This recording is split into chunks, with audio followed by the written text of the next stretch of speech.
All right. We're going to talk about a few historical examples of rationing and resource allocation. And we're going to begin in the early part of the 20th century with insulin. Insulin was discovered in 1921 by Frederick Banting and Charles Best, north of the border at the University of Toronto. And you can see those two good guys with the little doggy where they tested out the insulin. When injected by insulin, the blood sugar of a diabetic dog in the laboratory declined. After the discovery in the summer of 1921, human trials began about 5 months later in 1922 with one boy, a severely diabetic 14-year-old, Leonard Thompson, who was noted by Banting a charity case, i.e. he was not paying for his hospital care, didn't have the money. During the spring and summer of 1922, James Collop, who was working with Banting and Best to make a large volume of insulin, lost the method for how to do it and how to isolate the protein. The consequence is that they only had a very small quantity of insulin available. And only the neediest children in Toronto General Hospital got insulin. The rest were sent away without it. 5 months later, by mid-May 1922, Banting, Best, McLeod, and Collop rediscovered a way to manufacture insulin in mass quantities. They partnered with Eli Lilly, who had been knocking at their door, who had a lot of expertise in basic chemistry and isolation techniques. Nonetheless, they didn't have enough quantity of insulin to send any away or to sell it. They were still doing treatments only in Toronto. We are going to look at a recreation of that situation by the Canadian Broadcast Company. And it's a real scenario from history.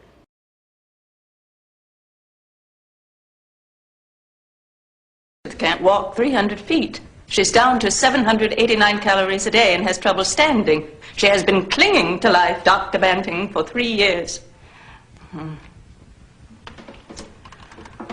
Normally, meeting people is not difficult for me, but you're different. You have the one thing in life that I want. Quite honestly, this is the most important meeting of my entire life. What you must understand. Please let me finish. Rehearse this over and over. It's much better on the train. This coming here, this appealing to you, is the one thing I have left to offer her. Look at Mrs. Hughes. Even if I had the insulin, you know what people would say.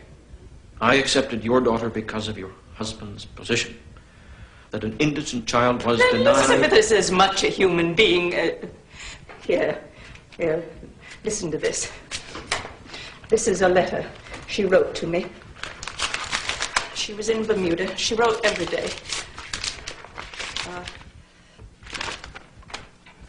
Here, I do so look forward to coming back here next year. Dr. Allen says she has only weeks left. But I think I'll have to have one of those radio telephones so I can hear your voice. No, I wasn't with her. Mrs. Hughes, I didn't... I'm sorry. Last night, Blanche and I, that's her nurse, Blanche and I watched Mars come up. It's the nearest it will be to the Earth until 1924. We'll be able to watch it together then. And she talks of getting a small traveling typewriter. So, authors always have one, and I should learn how to manage it correctly. And she asks me to renew her subscription to American Girl for another year.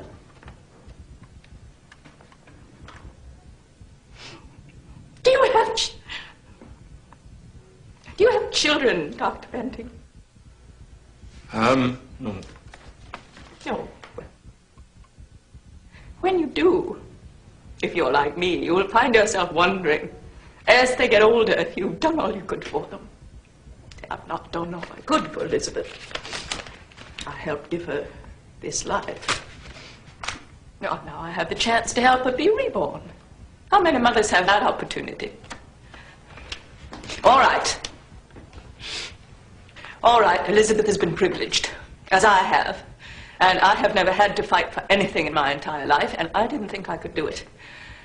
I don't know if you have ever had to fight for something you deeply believe in, but each setback just makes one fight harder. I mean, use any tactic. Make people realize, oh, I'm very new at this. It's not easy. But I have to know when I walk out of here whether Elizabeth will live or die.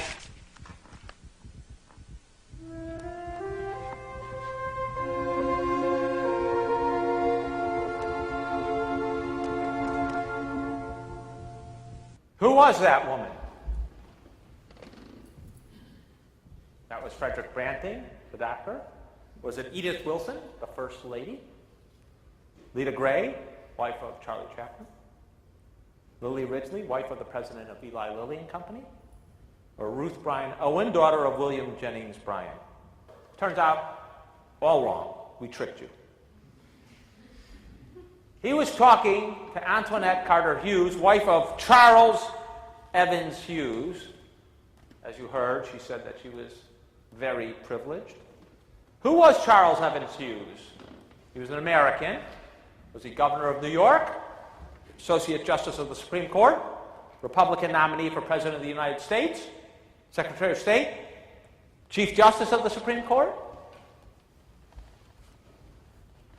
Please vote.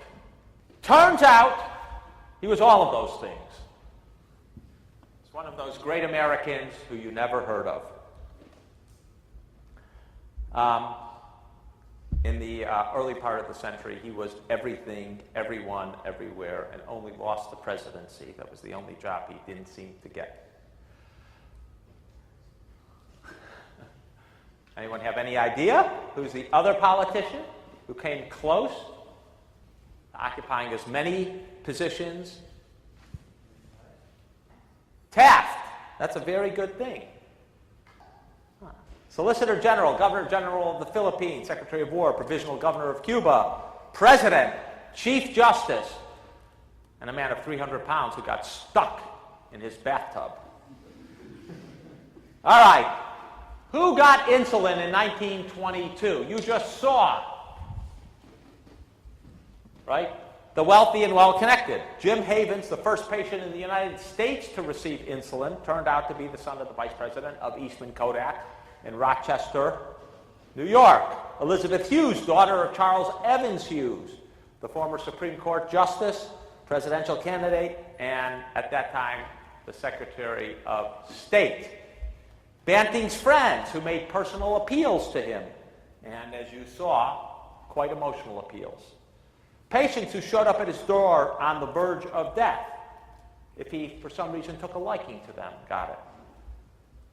His guiding allocation principle was, he didn't really have one. But he often decided himself who would receive the insulin, often after these emotional appeals. They did, however, have some objective criteria for how to distribute. A third of it went to Toronto Sick Children's Hospital, where they worked. A third went to his private practice, where he charged patients, and so they had to, at least they have the ability to pay to get in to see him. And a third went to his clinic, which was for poor patients and people who couldn't afford. In the winter of 1922-23, so almost 18 months after they discovered that insulin worked, the chief chemist of Eli Lilly and Company, based in Indianapolis, Indiana, George Walden, developed a methodology for actually mass-producing insulin in much larger quantities. By February 1923, Eli Lilly had built up huge stockpiles And by the autumn, so roughly 2 years after it was discovered to be effective, they ended clinical trials and it was available for distribution. Interestingly, insulin is what made Eli Lilly a big, big drug company. And recently, it has been displaced from the insulin market by Novo Nordisk of Denmark, not because they produce a better insulin, not because their insulin's more pure or cheaper, but because they've actually figured out a way to have you deliver it in easier methods by predetermined quantities. So insulin is one of these examples which, at least for a time, there was absolute scarcity. There was simply not enough for all the diabetics, even in Toronto.